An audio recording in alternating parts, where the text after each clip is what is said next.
É daqui para baixo. A professora, posso sentar aqui? Pode.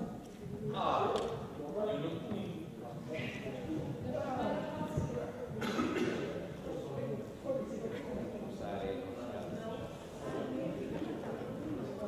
Eu fico a tomar conta.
So, good morning, everyone, and welcome to the Creating International Bonds event.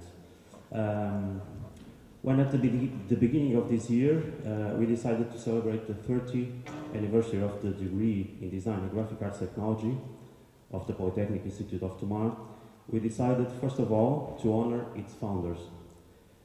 We did this on September 23, when we brought together teachers, former teachers, students, alumni, and partners. But of course, the 30 years is not done without creating ties, partnerships, friends in various institutions that battle with us to continue to training professionals in the various features of design and graphic production.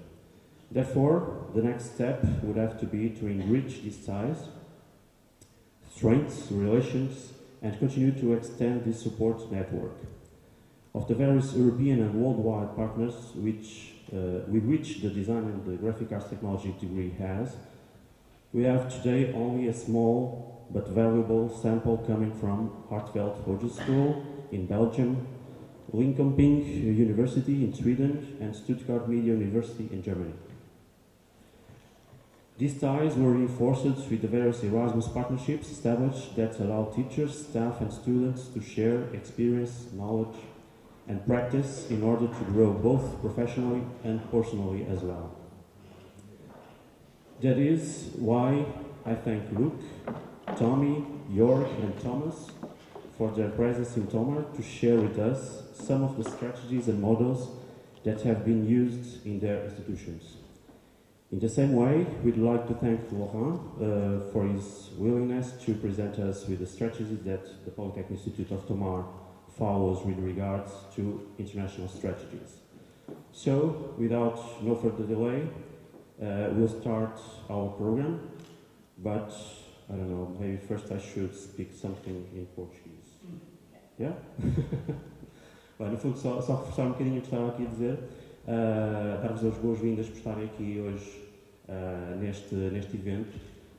Quando nós iniciamos o início deste ano, ou quando pensamos em comemorar os 30 anos da licenciatura de Design e Tecnologia das Artes Gráficas, pensamos, obviamente, primeiro que tudo em homenagear as pessoas que estiveram presentes na sua fundação. Fizemos isso no passado dia 23 de setembro, onde conseguimos juntar várias pessoas que estiveram nesse momento, portanto, desde professores, ex-professores, alunos, ex-alunos, parceiros ao longo destes 30 anos. Mas, obviamente, não podíamos deixar passar este ano sem reforçar também alguns laços que temos com algumas universidades estrangeiras. Nomeadamente, algumas das que estão aqui são apenas uma amostra.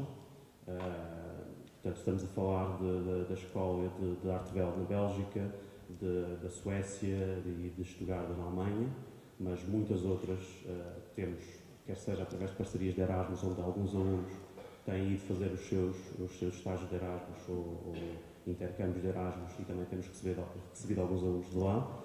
E, portanto, queríamos reforçar também estes laços e queremos continuar, obviamente, a apostar nessa ligação que vamos tendo com estes institutos. Por isso, agradeço então a presença dos nossos 4 oradores, por estar connosco durante todo o dia.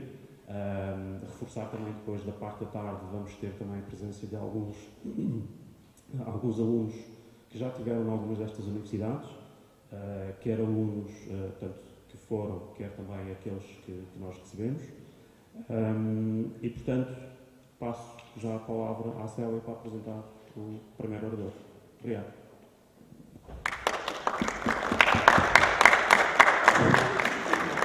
Well, and to start this great morning, we have Luc Botters, which I invite you to come here, please. Luc Botters, he's from Hartvelde Hogeschool. Yes. Did I pronounce it right? I think so.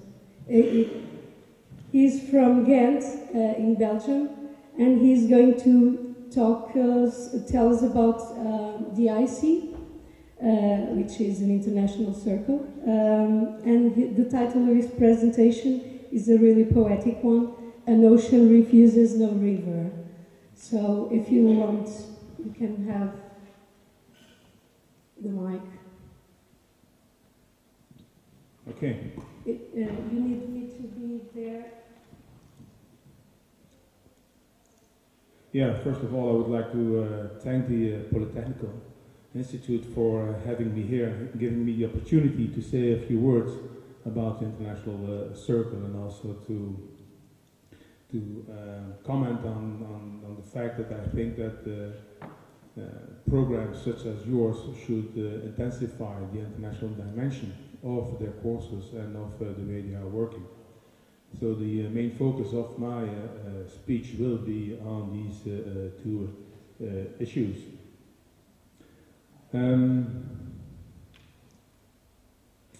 I'll start by saying a few words about the International Circle, because most probably none of you have ever heard of that organization. But the International Circle in full, it stands for the Educational Institutes of Graphic Media Technology and Management, and it's better known under its abbreviation as of the International Circle, and it was established in 1957 in Lausanne, Switzerland. And initially founded by representatives of higher education in Europe, it gradually expanded its network to span the 5 continents. And today, with more than 160 institutional members and no membership fee, we operate thanks to the volunteers active in the organization. And as I speak, you can see some pictures of past conferences. At the time when the IC was established, our founding fathers felt the need to interconnect and exchange views and experiences across national borders. As universities specialized in the very specific niche of printing, they realized that they had to go abroad in order to meet colleagues and peers. And this is still the case. There is a huge and daily need for a platform to exchange project ideas and expertise in our sector, and to promote joint research and education. A starting point for meeting educational institutions, printing and publishing businesses, suppliers and organizations. This is true for all economic sectors, but especially for the domain of information and communication technology. And this should be no surprise given the technological innovations and their effect on the changing consumer preferences. And driven by these changes, completely new industries have arisen, such as computer gaming, 3D printing and web-to-print, and traditional consumer industries have been forced to redesign and repackage their offerings to suit consumers' desires. Higher education institutions need to be conscious of the new skills portfolios in order to shape educational programs and ensure that graduates are future-proof. Today, our knowledge is quickly outlived, and developing abilities to cope with these challenges is imperative and vital to remain relevant. In the following few minutes, I would like to point out some very good reasons to continue investing in an international network of professional contacts as a good ROE, as a good return on investment for your organization and for your personal development. First of all, there is the internationalization of the industry and the globalization of our society. Business has more than ever gone international. Many of the companies that will employ our students, you, will recognize one or more of the following. They serve customers in different national markets. They are a subsidiary of an international corporation or network. They feel new competition from international players on their own market. They innovate together with partners from other countries, and they use technologies or products from international vendors. This means that the students they will employ need to have an international perspective on business. They need to be able to recognize international business opportunities, to spot international innovations, to be alert for international competition, to analyze international trends and predict the impact on their local markets, etc. Secondly, employers emphasize more and more the soft skills of our graduates. Students need to have sufficient language skills and intercultural understanding in order to be competitive in the job market and to be valuable employees. They must be open to other cultures and other ways of doing businesses, whilst at the same time realizing that their own culture is not universal. I think this might, Celia, this might be an interesting point for later on this afternoon when you have your discussions regarding the actual skills portfolios, because what we see at our university, and it's also part of the findings from the design project, is that you see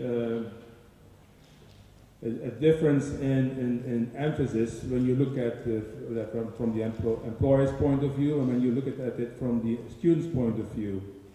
We see that employers more and more emphasize the generic skills, the ability to be able to communicate, to work in a team, to have a preference for lifelong learning, etc.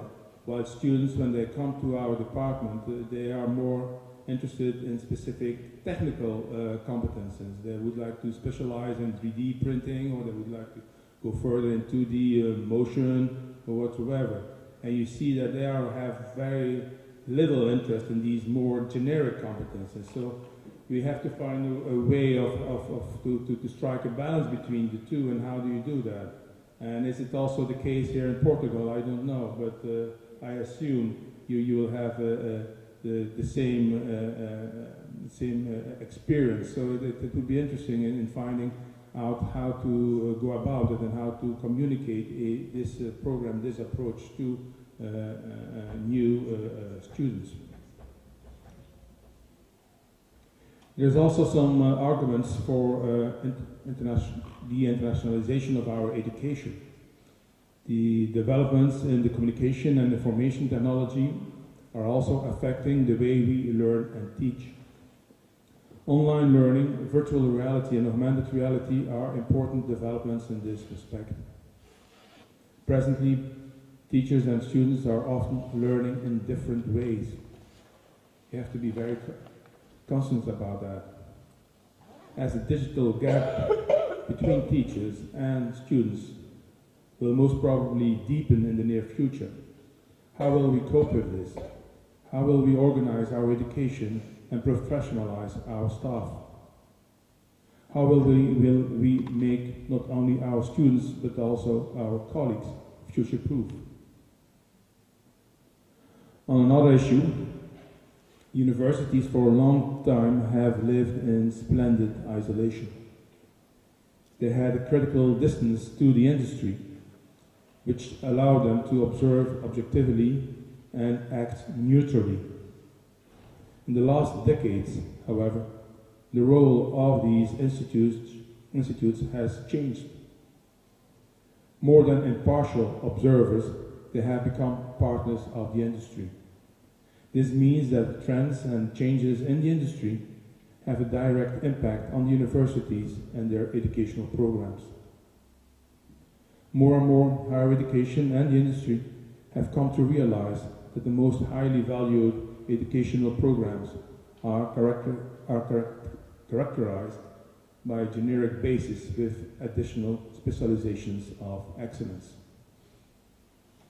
Also, students have come to expect and appreciate a customized curriculum, where they can deepen their knowledge on specialized topics they are most passionate about. And higher education institutions can provide a broad basis and a handful of topics of specialization, but few can be holistic in this and cover all the various specializations. And this calls for international exchange for students and professors in expert networks, where each of the educational partners involved have a few specialized topics of expertise that the others cannot offer in depth. Many specializations require require large infrastructure investments. Whether it ranges from domes for immersive media, labs for usability studies, big 3D printers, or the newest FlexiPress, only exceptionally few single universities can keep up with all this hardware and infrastructure. A good cooperation network with clear specializations between participating institutions allows for targeted investments, while the whole network can benefit by exchanging students and professors with a desired area of specialization. Technology and market trends are developing in a rapid way. This is stating the obvious. And teachers are usually good at keeping up with this, but converting them into the curriculum and blending learning materials requires investments in analysis, coordination, time, and money. International cooperation between universities in the same field can provide great benefits. For instance, by developing learning materials together or by sharing each other's specialized learning materials. Later on, you will hear more about the example of the SIGN project. Dear colleagues, dear students, there are also some good arguments for galvanizing the international dimension of our research. Research increasingly demands multidisciplinary approaches. In this regard, universities and research centers need each other and each other's expertise to study a specialized topic. Local markets may have their own characteristics, while some trends have a global impact. But international research networks can spot and analyze these global trends and at the same time create a structured approach to analyze the opportunities and impacts for each local market. And there is no universal way for industries to respond to certain trends, but using international analysis, benchmarks, and case studies, universities can provide valuable lessons and recommendations for the national and local industries. And additionally, funding opportunities increasingly demand international cooperation in project consortia. International funding agencies require project partners to demonstrate that by joining their complementary expertise, they will have a critical and lasting impact beyond the institutional and regional borders, and that they are part of international networks to ensure effective cross-national dissemination of the project results. And finally, our students are enthusiastic and interested in traveling abroad for their studies or to work in multicultural settings. They may not all have the financial means to do so for a longer period of time, but their curiosity is authentic and their motivation is sincere. It is our responsibility and mandate to come to grips with their petition for the internationalization of the curriculum and the programs we offer. This, dear colleagues, dear students, underscores the need for more international collaboration and cooperation. And we are extremely grateful that the Polytechnical Institute in Tomar decided to organize this event and took all necessary steps to turn it into a success. Not taking advantage of this would be a missed opportunity for us all. On behalf of the Presidium and the members of the International Circle, I would like to express my heartfelt appreciation and sincere gratitude to the Institute for offering us an opportunity to strengthen our international network, and we would like to congratulate them on the occasion of the Lustrum festivities of the printing program. Thank you. Thank you so much, Luke. Does anyone have a question? Alguma questão a colocar ao Luke? Pode ser em português que eu posso traduzir. No questions? I brought some issues with me from our scientific magazine. So if people are interested, please take a copy. It's free.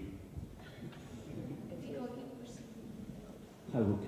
I just wonder if you can explain a little bit more how does the IC work in the network, so that they can understand how we work together, what kind of aims do we have, what is done already.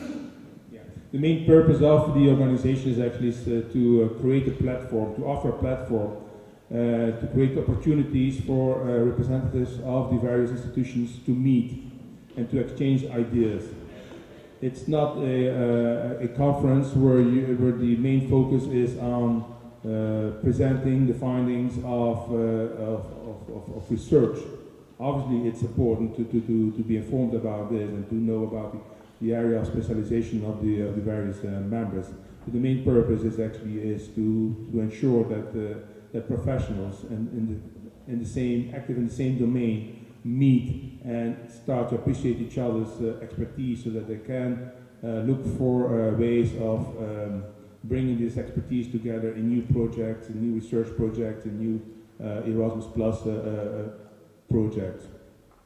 And as this is the main purpose of the organization, we have very little requirements to become a member. Actually, we have no membership fee, and the main reason is because we try to be as open and as transparent as possible. And although we have a presidium and a board of an advisory board, they do not receive any installment, even though for writing in the journal. All these contributions are based on a voluntary base. Next IC meeting will take place in October in Warsaw in Poland. The last IC meeting was in Beijing in China. Thank you so much. And now I would like to invite Laurent Caron to sit. I don't know if you prefer to sit here, or because you have the presentation, you prefer that? Okay. Laurent is from the Polytechnic Institute of Tomar, and he is from the international office, and he's going to tell us about Erasmus strategic partnerships and joint master of the Polytechnic Institute of Tomar.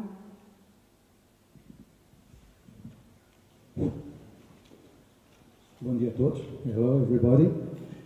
Well, I will speak in English, even if I'm French, and French speaking in English it's very complicated, maybe sometimes disastrous. But, okay, I will talk about what we are doing here in Polytechnic in terms of internationalization, mainly strategic partnerships and joint master degrees. My presentation, I'm first of all an archaeologist, so it's strange to be here, but I'm working too on the relation office on that programs. The fact to be an archaeologist maybe will be relevant. Okay.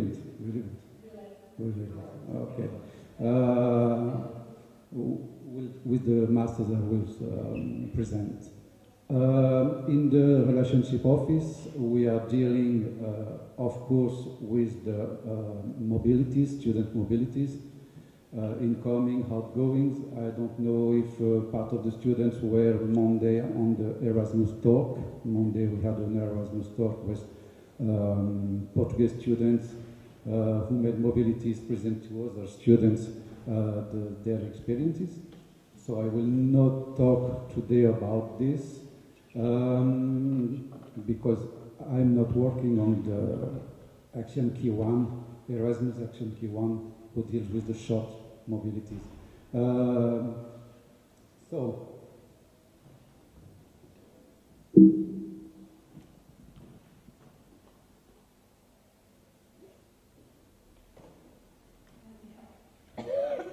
it's Macintosh. I don't work with Macintosh. Okay, the first master I will present is our Mafar. I don't know if the students here of Polytechnics know, but we have two international masters. Two difference in our masters, difference in the teams and difference in the way of they are working. The Mafar is a master in prehistoric archaeology and rock art.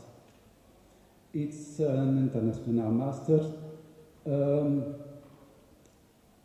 Here in the East Polytechnic Institute of Tomar, the classes are mainly in another city or little town with Masson, and some classes here in Tomar. It was the first Erasmus Mundus master in Polytechnic Institute. And the first edition, we started in 2004, and at the moment we are in the 40th editions. It was always a financed, Erasmus financed. And the duration is 2 years. Well, the main objective is to train students in the fields of archaeology, prehistoric archaeology, anthropology, geology, heritage. Students have courses, fields, laboratory works, and have to present a master thesis. And the interest of this masters is we are working with a consortium with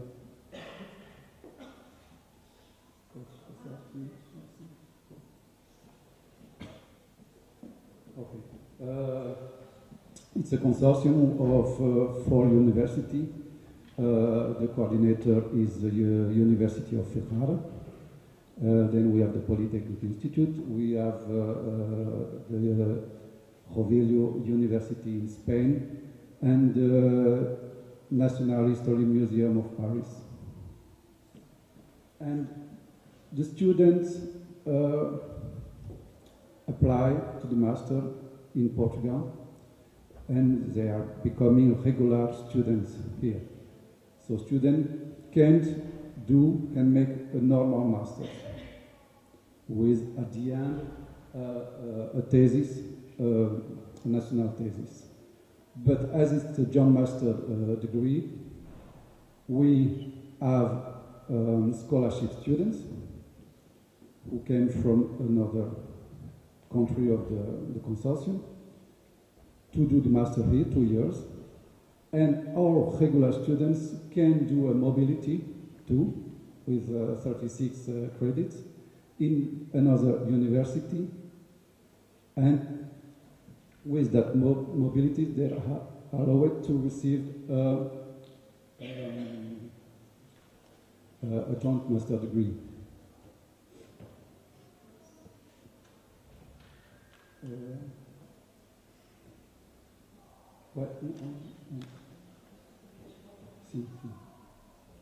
So you can see we are receiving students from all over the world as regular students or as students in mobility who came from the same master but in another university, like sometimes Italy or French.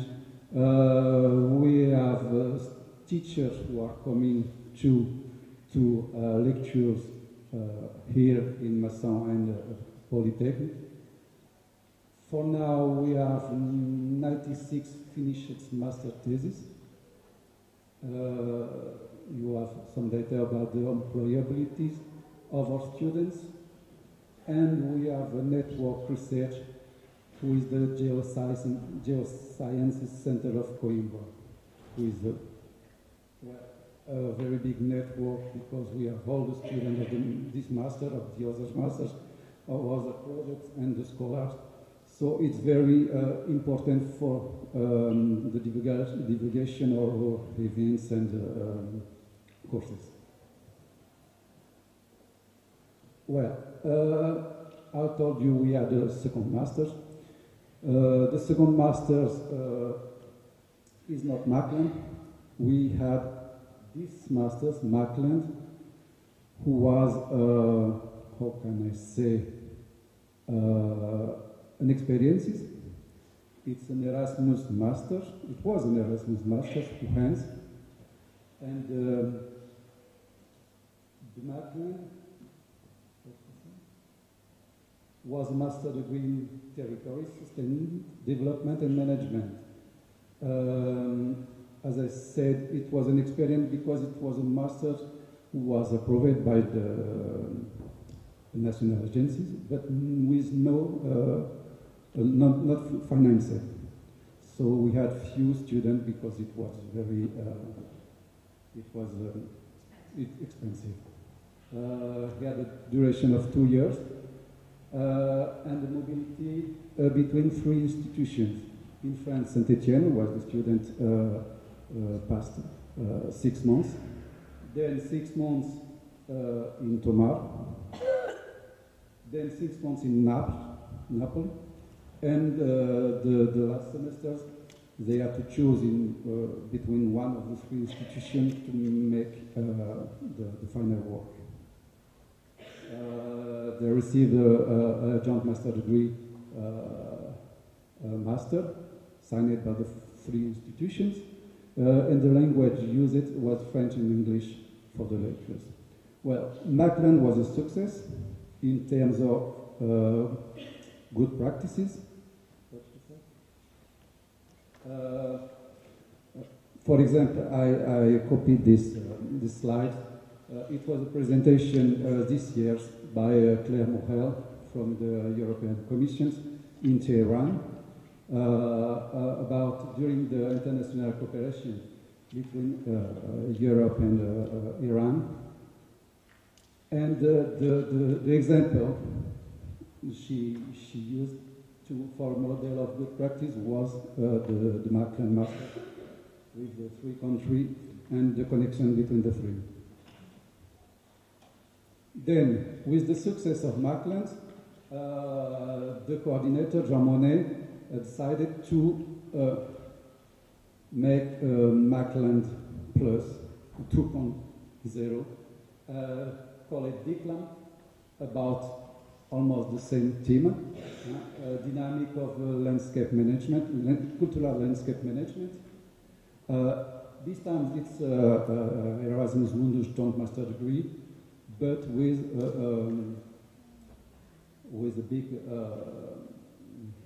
financing from the European Commission. It's a unique European curriculum. By his methodology, his approach, it's to train professionals working in many places on cultural landscape management. It's a duration of 2 years.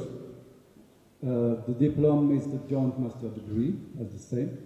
The language, the principal language is French, because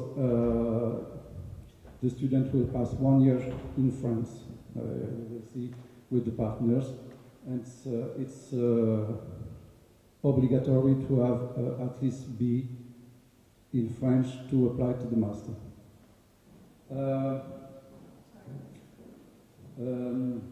The maximum of students is 22, but we had until today 56 students in 3 editions. The first one had 19, the second 20 students, and we will receive for the second semester 70 students. You can see 1.8 million euros for the financing the grants. It's a master, a consortium of 5 partners. The coordinator was the University of Jean Monnet, then the Polytechnique of Thomas, of course, the Muséum National of Histoire Naturelle in Paris. It's the same partners we have with the other master, but different departments. The Naples Frederico University, and we had the University of Stuttgart, who left us this year because the responsible of this master retired, and we have no substitution, so Stuttgart left us.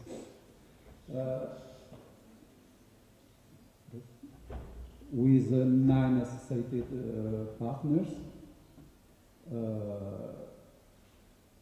help us to send sometimes students to in mobilities. When they have to do the final work, they can have the help of the associated partners. As I said, the second semester is in Portugal. It's different than the first master. The first master, we have the student 2 years here with the option to make a mobility in other university of the partnership. Here it's different. First, the student will have 1 semester in the Saint-Étienne in France. They will learn all the methodologies and theories about cultural landscape management. Then they will come 6 months here in the Polytechnique of Thomas. Then they are going to Paris during 6 months, and at the end 6 months it's Naples. Before it was, they have the choice for the last semester to make the final work or in Naples or in Stuttgart. But now it's only Italy. Some of our students participating during our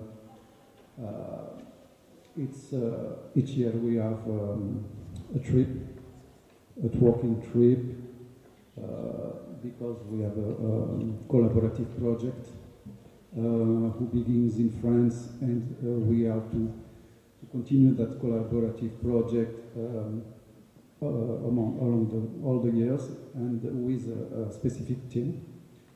This year was theme, it was about the wine. In France, the Bourgogne wine and all the cultural landscape of the culture of the wine. And we send our students to Douro, the Douro Valley, to learn about the cultural landscape management of that classified region. Some example of our students for 2050.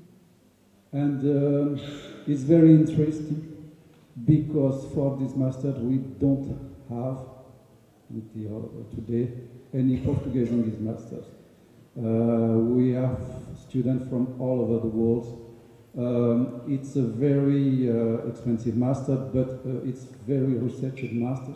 The first edition we had to make an evaluation of the application. We had 180 applications, and this year we received for the third edition 150 applications, only for 22 places.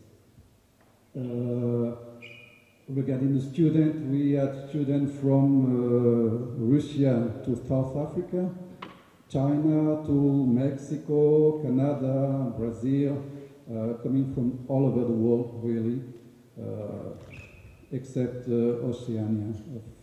Until now, we didn't receive students from Australia. We had application from Australia, but students no. But we have students from Sri Lanka, Burkina Faso.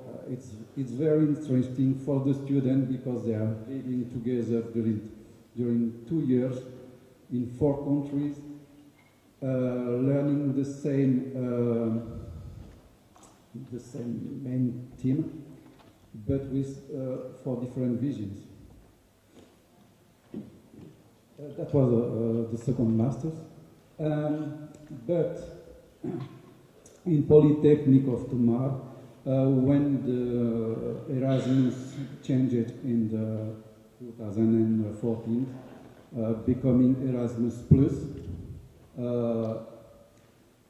there was a big transformation. The Socrates programs and Da Vinci programs not ended, but were transformed, and we had just the Erasmus Action Key 1, Erasmus Action Key 2, and we decided to make an application for the Erasmus Action Key 2 for higher education with a project regarding the integrated landscape management. It was not easy. It was we worked a lot because our national agency, the Portuguese agency, only had €1 million for those projects. And the policy was to approve only the best quality projects. They changed the strategy because before they could approve 10 projects with €100,000, but now this time they were in 2014, and each year only 3 approved projects. And for the first application, I'm proud to say, Polytechnic Institute of Tomar was one of the first and one of the best, and the 2 others were in Lisbon. So it was a double victory because the interior of the country finally proved they can do a great project, great international project. Well, I will not read all of this about AFLEI. Basically, it's to train a section of students in the multidisciplinary tools for integrated landscape management.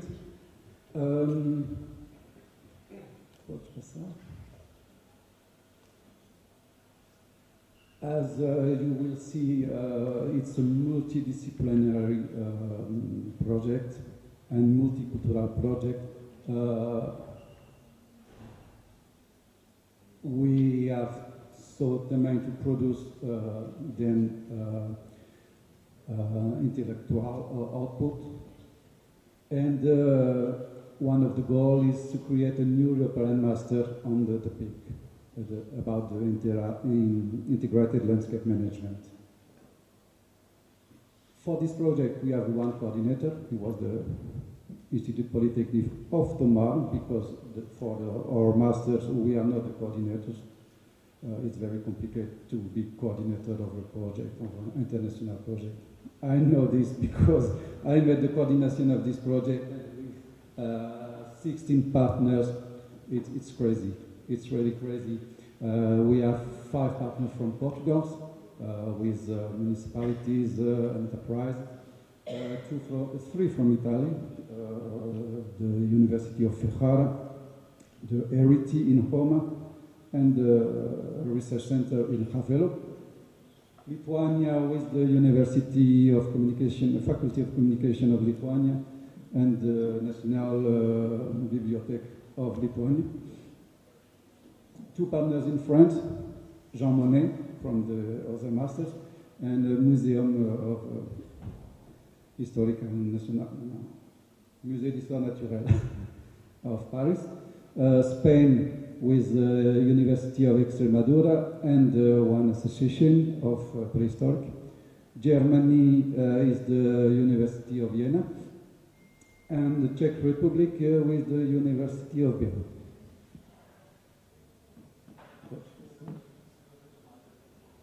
During this project, we finished this year the project. We sent the final report in August, so we are waiting the final decision. The interim report was very good, with a good appreciation from the national agency. Let's see. We made each year an intensive programs. First year is about sustainability dilemmas. The second year, social territorial matrices, and this year, education, training, and communication.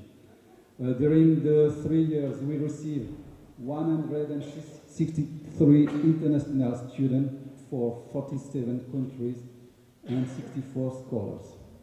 With our Portuguese students, we received about 200 students in Mação during 10 days.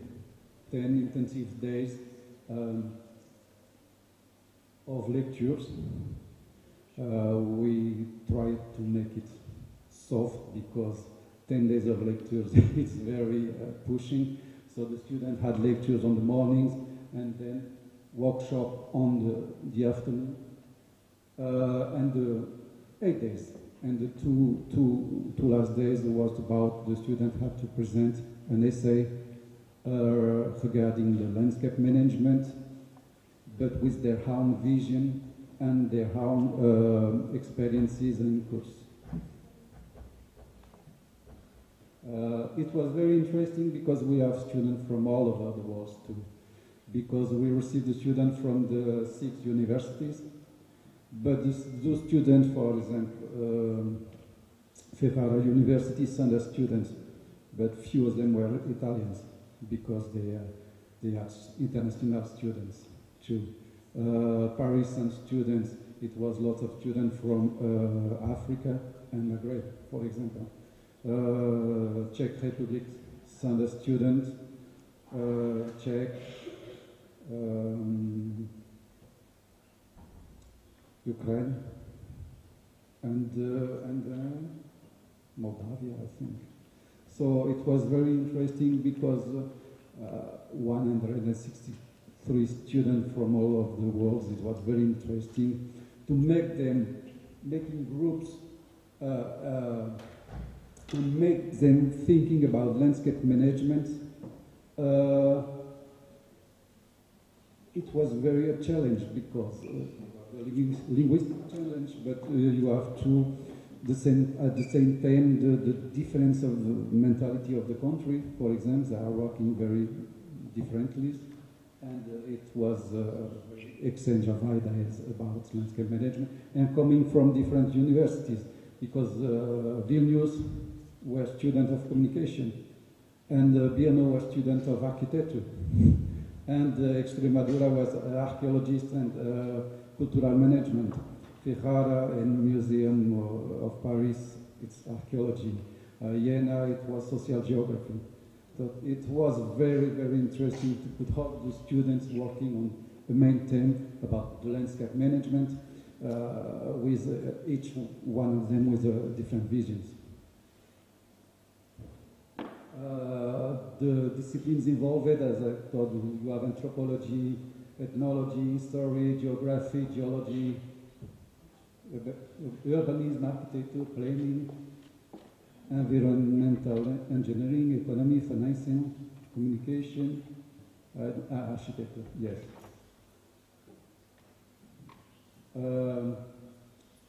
Well, we had to make two because it's an internationalization of students, but an internationalization of staff, and it's very interesting with the transnational project meetings to see how we are working together, the staff, because we have so methodology difference. It's different to work with Italian than work with Germans and work with French, and sometimes with French from the museum and French from Jean Monnet. It's a different approach, and it's very interesting for us to start to working in such project. Until now, we published 3 books. The 3 books corresponding to the 3 international intensive programs, with the scholar publications and the best student essays, because we made an evaluation of the essays of the student. The student have to present the essays. They receive a grade and a certificate with 10 credits. and then the best work after were used in the publication. So it was a very benefit for them to participate in a multidisciplinary event, a multicultural event, and then the result is to have a publication with the Erasmus logo, and for the second and third with the UNESCO logo, because it was another victory. UNESCO became one of our partners after the second year. Thank you.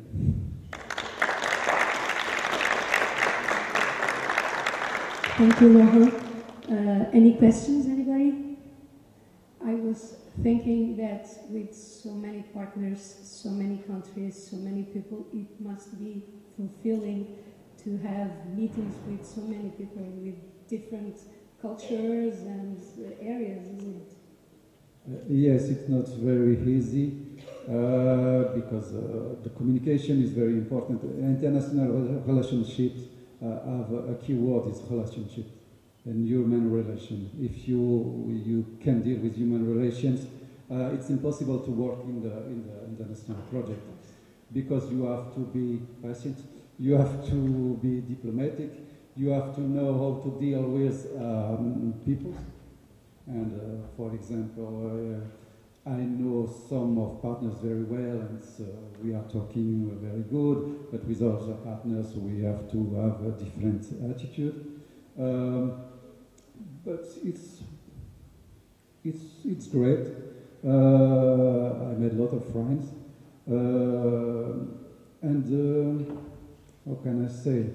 We have here in Polytechnic we have a big network because Athleia is ending, but we are continuing with the Athleia network and Athleia network for other projects and for maybe the creation of new masters. The DECLAM will end soon. We have the last edition, but we will continue DECLAM without the European financing. And maybe Jean Monnet will apply again for such a master's. So it's lots of partners, it's lots of headaches, of course. I have to send mails in English, I have to send mails in French, because some French don't want to talk in English. In Portuguese too. The Spanish talk in English or in Spanish, but it was very nice, and it's still very nice because we are all working together, and we didn't have any problems between the partners, except the left of Stuttgart, but it was a problem due to the responsible of the project retired, and the university didn't have a teacher in that area to substitute, and who was talking in French too, because the coordination is Jean Monnet and are very strict about the language of the master, who is French, unfortunately. So the classes are always either in English or French? In France, the classes are in French. In French. So because students must speak English and French? In the application, the student have to have the B2, at least in French. In Portugal, we are cool. The teacher are speaking in French, in the English, in Portuguese, and there are no obligation of certain language. We have some teachers who don't speak French, so they will do lecture in English. So it's okay, and they have the experience with the other masters, Marfa, to speak in English. Okay, any other questions? Yes, Jörg? Defend your institute. I have a question. We all know that the educational systems are very different throughout the different European countries. And so could you give us some more insight how complicated and time-consuming maybe it was to set up this joint masters that had, in the end, comply with the regulation of 3 or 4 different countries? So could you talk about a little bit about that? Complies. Well, there are some bureaucratic sometimes problems. We only have one bureaucratic problems, and it's why I wanted before the project to have a staff mobility between the partners. For the staff, the people working on the project have an idea how the others work. Because, for example, we had a student who has problems. She couldn't go to the study visits. And she had a bad grade, 12. And she had the opportunity to correct the grades. So she made another exam and she had 14. Okay, and I sent the grades to Jean Monnet. But in Portugal, the students have one more opportunities. It's to como é que diz? A melhoração da nota, fazer melhoria, to improve the grade with the special exams, and she did that, and she had 16, I think. And then I sent the new grades in France, and the France didn't want to accept the grade because it was too late. The system, the French system, told that they didn't have these systems of the improved grade. And we said, no, but in Portugal, legally, the student can do this. So in the European terms, you have to respect each university and each method of grade. Regarding the methodology, it's complicated to critique the methodology of each university. Students are coming with a different vision, for example, of cultural landscape management. We are offering here another methodology, maybe different tools, and what is very important. So they will finish the master with different tools, different way to use the tools. In different cultural landscape, because they are coming from Saint-Étienne, with a city which is not very beautiful, but it's a city of the 19th century and the mines. Coming to Masson with different cultural landscapes. And interesting this year, it will be completely different than the last year, because in Masson 19% of the territory burned. So they will have to deal with a different landscape management. It would burning landscape. It's not good for Masson, but for them it's different experiences. Then they are going to Paris with different methodology, a different world completely, and at least in Naples. In Napoli, was a beautiful landscape. Sometimes it's difficult to deal with partners, but in the case of DICLAM, not for us. It's more the coordinator with the Italians. And for Afleia, so far so good. We didn't have any problem with our partners. Our partners did a great job. And I know the national agency want to use our project as models to present in the beginning of the other years in Lisbon. Any other questions? Pode ser em português. No? Can I say something? Yes, of course. The next years we will do an intensive program, a fairly intensive program without the fundings. It will be shorter, with the main theme of landscape management, and all the students of graphic arts can participate. It's free. You have just to go to Massin, and it's a challenge. What can art graphics? What is the participation of art graphics in the landscape management? Why? If you have students of architecture who can't prepare an essay about landscape management and architecture, well, you can think about landscape management and graphic arts. Why not? Why not? Okay, thank you. So now we'll have a small coffee break.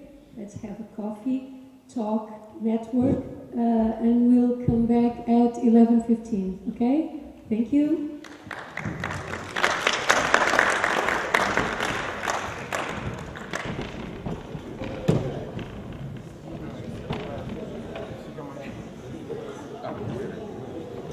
Ah,